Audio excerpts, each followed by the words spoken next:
Il y a de plus en plus de personnes aujourd'hui qui ont quitté la France ou du moins qui envisagent de le faire sur les prochaines années. Il y a d'ailleurs un rapport qui montre que 27% des Français aujourd'hui ont le désir, s'ils avaient la capacité, de quitter la France. Et ça ne s'arrange pas de si peu. Si on compare à l'année dernière, on était seulement à 11%. Donc c'est quand même une hausse qui est assez significative. Et c'est justement l'idée de cette vidéo. On va voir ensemble 10 raisons rationnelles de quitter la France. Avant toute chose, je tiens à préciser que ce n'est en aucun cas une vidéo anti-France ou quoi que ce soit. J'ai absolument rien contre les personnes qui adoptent le modèle français, qui souhaitent bâtir leur vie en France. Simplement, aujourd'hui, pour certains profils comme des investisseurs rentiers, des personnes qui sont freelance ou des entrepreneurs, ça fait de moins en moins de sens, ou du moins si on se pose la question de pourquoi rester en France aujourd'hui, il y a de moins en moins de réponses et c'est justement ce qu'on va voir ensemble dans cette vidéo. Alors la première raison pour laquelle aujourd'hui on voudrait quitter la France, ce serait tout simplement le climat. Quand je parle de climat, évidemment, je ne vais pas parler de la météo, mais je vais simplement parler de l'entourage, les personnes qu'il y a autour de nous, comment est la mentalité dans le pays en question. Il faut savoir que en France, ce n'est pas quelque chose de nouveau. Je pense que même les Français eux-mêmes en interne s'en rendent compte. C'est tout simplement un climat assez mauvais, pas très agréable. On a toujours ce sentiment de jalousie. L'argent, c'est quelque chose de tabou en France. On n'aime pas forcément la réussite. On ne va pas aimer quand quelqu'un veut sortir du moule par rapport aux autres personnes. Et ça, tout de suite, quand on est entrepreneur ou du moins quand on a des ambitions dans la vie de manière générale, les personnes qui sont autour de vous ne vont pas avoir forcément les mêmes ambitions que vous, vont avoir tendance à vous rabaisser ou du moins à vous décourager dans ce que vous faites.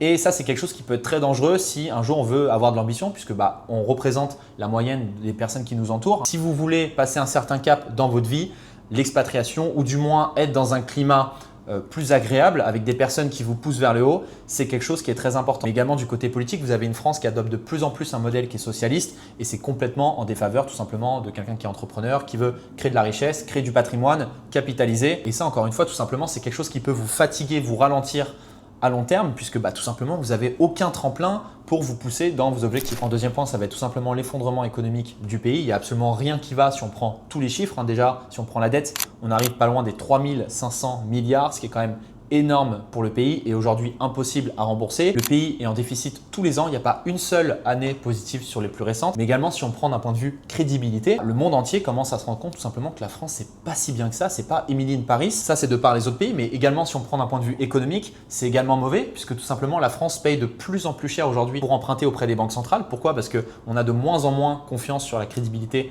de la France. Si on prend tous les pays de la zone euro, la France est en train de dépasser tous les autres pays sur le coût qu'elle paye pour emprunter de l'argent. Et les économistes commencent tout simplement à se rendre compte que la France est de moins en moins en capacité de rembourser la dette et que c'est un chemin qui est mené à nulle part. Donc à partir de ce moment-là, ce qui devient problématique, c'est que tout simplement, vous vous retrouvez à bâtir votre patrimoine ou du moins votre vie dans un pays qui lui-même est en faillite. Et ça, c'est quelque chose qui n'est pas très rassurant ou du moins si on a une vision à long terme. La troisième bonne raison aujourd'hui de quitter la France serait tout simplement la pression fiscale. Aujourd'hui, c'est l'un des critères pour lesquels les Français partent le plus du pays, mais on a tout simplement une pression fiscale qui est beaucoup trop importante et au bout d'un moment, on se retrouve avec un plafond de verre. La France aujourd'hui est championne du monde sur l'imposition. C'est très simple, vous prenez une carte au hasard sur un pays, vous allez forcément tomber sur un pays où vous allez payer moins d'impôts. Ce n'est pas l'impôt à lui seul qui va poser problème, mais c'est surtout toutes les taxes et les charges qui sont combinées et qui vont représenter quelque chose de très important. Si on prend les charges sociales, les CSG, les CRDS, flat tax, impôts indirects, on en a vraiment à ne plus finir. Et il y a d'ailleurs quelque chose qui est assez important à savoir, c'est que tout simplement en France, on va voir le jour de la libération fiscale à partir du 25 juillet, entre le 25 et le 30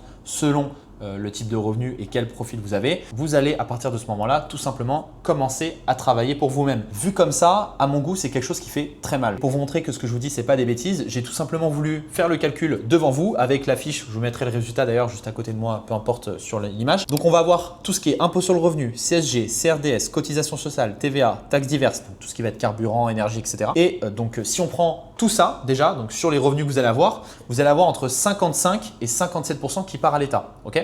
Donc ça, c'est selon les revenus et l'activité que vous allez faire. Et donc si 56% part à l'État, donc on fait la soustraction de 365 jours moins 204, ce qui nous fait arriver à 161. La libération fiscale se fait fin juillet et ce qui veut dire que sur l'année, vous travaillez seulement 161 jours pour vous. C'est d'ailleurs la transition parfaite pour la raison 4 de quitter la France, qui est tout simplement la différenciation qui est extrêmement faible entre la réussite par rapport au travail fourni. Le niveau demandé d'effort de travail ne vaut plus la récompense que vous allez avoir tout simplement. Donc en fait, vous allez tout simplement vous retrouver avec un sentiment de plafonnement. C'est-à-dire que faire plus que ça ne vaut plus le coup, ce qui fait que ça va vous ralentir.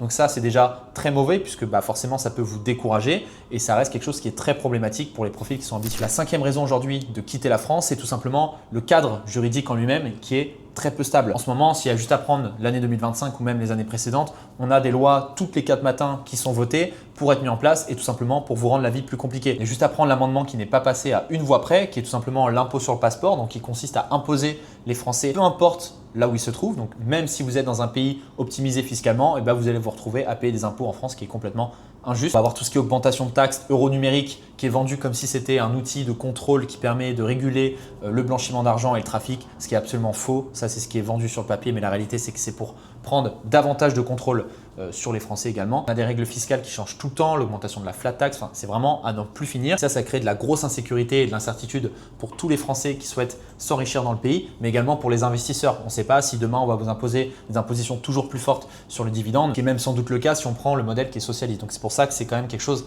à fortement prendre en compte. En 6e point, ça va être les charges sociales qui sont complètement déconnectées de l'usage réel. Ça, c'est un point sur lequel j'aimerais revenir. Mais aujourd'hui, le Français paye beaucoup trop de charges sociales par rapport à ce qu'il va avoir en retour. Le retour sur un investissement n'est absolument pas là. Je sais qu'on a mis dans la tête à tous les Français, c'est d'ailleurs quelque chose que j'ai jamais réussi à comprendre. Aujourd'hui, le Français, de manière générale, est persuadé d'avoir le meilleur système de santé au monde. Mais s'il vous plaît, allez à l'étranger, allez voir ce qui se passe ailleurs. On est loin, mais à des années-lumière d'avoir le meilleur système de santé du monde. Et j'irai même encore plus loin, le système de santé qu'aujourd'hui a la France, il est répliqué dans plein d'autres pays à l'étranger. On n'est absolument pas les seuls et la plupart du temps, c'est bien mieux fait qu'en France. Je suis désolé, mais j'arrive pas à comprendre aujourd'hui comment on a pu mettre ça dans la tête des Français, surtout que tout le monde va dire que le système de santé est gratuit. À quel moment, expliquez-moi, à quel moment il est gratuit quand on voit le montant des charges sociales que vous payez? Il est tout sauf gratuit. Au prix où vous allez payer, donc que ce soit le système de santé qui est complètement saturé en France aujourd'hui, que ce soit le système de santé et les retraites, au prix où vous payez, c'est limite si le brancardier va pas venir vous chercher en Rolls-Royce et vous amener à l'hôpital avec un massage et un café avec du caviar à la clé. Donc j'exagère, mais c'est presque ça. Au lieu de ça, non, vous allez vous retrouver avec un système de santé qui est saturé, avec de moins en moins de personnel et surtout une attente qui est extrêmement longue pour avoir un rendez-vous chez un spécialiste. Quand je dis spécialiste, ça peut être dentiste, cardiologue, peu importe qui vous voulez voir, vous allez vous retrouver avec 3, 4, 5 mois d'attente, ce qui est complètement impossible dans n'importe quel autre pays. Si je veux voir un spécialiste, par exemple ici en Malaisie, je l'ai le lendemain ou le jour même, ou alors au grand maximum dans les 3 prochains jours, mais pas au-delà. Je ne me retrouve pas avec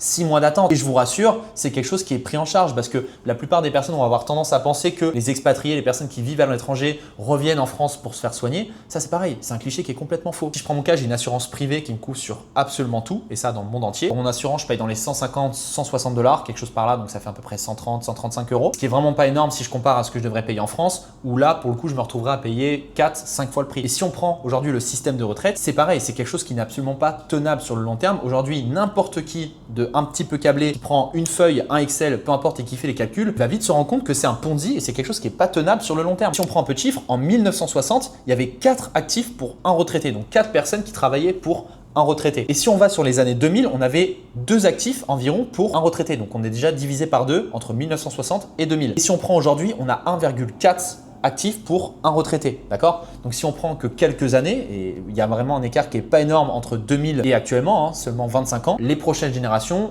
ont bonne raison de se poser la question sur est-ce qu'ils vont avoir leur retraite? Oui ou non? 7e point, on va avoir la faible flexibilité administrative. Donc aujourd'hui, on a de plus en plus de paperasse, de papier à fournir pour tout et n'importe quoi. Donc si vous voulez envoyer ou recevoir n'importe quel type de document, que ce soit juridique, administratif, fiscalité, peu importe, tout va prendre énormément de temps, il n'y a absolument rien qui est optimisé. Et si on prend d'un point de vue banking, donc tout ce qui est bancarisation, là c'est pareil, vous allez vous retrouver à devoir justifier tout et n'importe quoi. Le moindre retrait, même des montants qui ne sont pas significatifs, que ce soit 5, 10 000 €, si vous demain vous voulez à la banque, vous voulez retirer 10 000 € en cash, la banquière va vous regarder comme si vous étiez un extraterrestre. Et encore une fois, c'est quelque chose qui est censé être normal, c'est votre argent, ce n'est pas l'argent de la banque. Il y a plein de choses comme ça où tout est rendu compliqué sur tous vos paiements, vous devez vraiment tout justifier. Et ça, c'est quelque chose qui est très frustrant si on vient de l'international ou du moins si vous voulez avoir une certaine liberté dans votre vie de manière générale. Et ce n'est pas du tout quelque chose qui a été prévu de s'arranger. En 8e raison de quitter la France, c'est tout simplement le coût de la vie. Alors je tiens à faire une nuance, la France n'est en soi pas le pays le plus cher au monde, il y a plein d'autres destinations qui sont bien plus chères, que ce soit des pays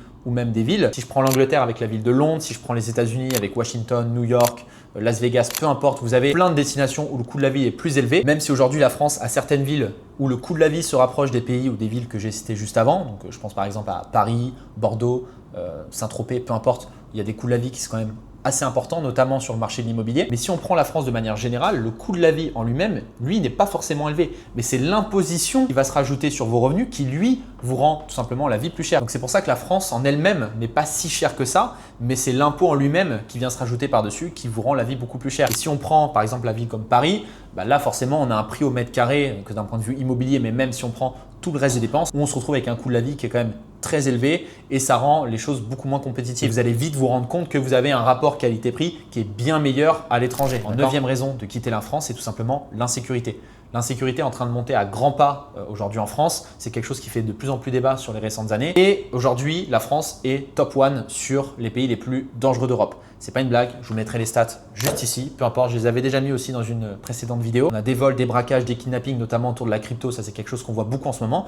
Tous les jours, il y a quelque chose qui se passe comme ça en France. À chaque fois que je prends mon téléphone et que je regarde quelques news, parce que le matin, comme tout le monde, je regarde un petit peu ce qui se passe à l'international, mais en tant que Français, j'ai forcément un feed qui montre un peu ce qui se passe dans le pays. Un matin où je me réveille pas et je vois un truc du style le petit Paul s'est fait découper à la machette au supermarché. Enfin, je me mets à la place d'un Français qui se réveille tous les matins, il boit son café avant d'aller au travail et il voit ça. Enfin, je veux dire, bonne chance pour bien démarrer ta journée. Tu m'étonnes que tout le monde tire la tête dans la rue. Enfin, c'est évident, quand tu as vu ça toute la matinée, tu as tout sauf envie d'avoir la joie de vivre ou du moins aller à l'extérieur. Et enfin, en 10e et dernière raison de quitter la France, c'est tout simplement l'opportunité de vivre bien mieux ailleurs, d'avoir une vie bien plus agréable. Aujourd'hui, si on prend les mêmes revenus que vous avez en France, dans la plupart des pays, vous allez vous retrouver avec moins de pression, plus de liberté, plus de sécurité dans la plupart des cas. Et surtout, ce n'est pas du tout une fuite ou quoi que ce soit. C'est simplement d'aller là où on veut de vous. Il y a énormément de pays aujourd'hui qui se battent pour accueillir des gens comme vous avec des revenus plus élevés qui vont apporter à l'économie sans forcément devoir vous taxer jusqu'à la gorge. Il ne faut vraiment pas voir ça comme une trahison. Simplement, aujourd'hui, vous pensez peut-être plus à vous,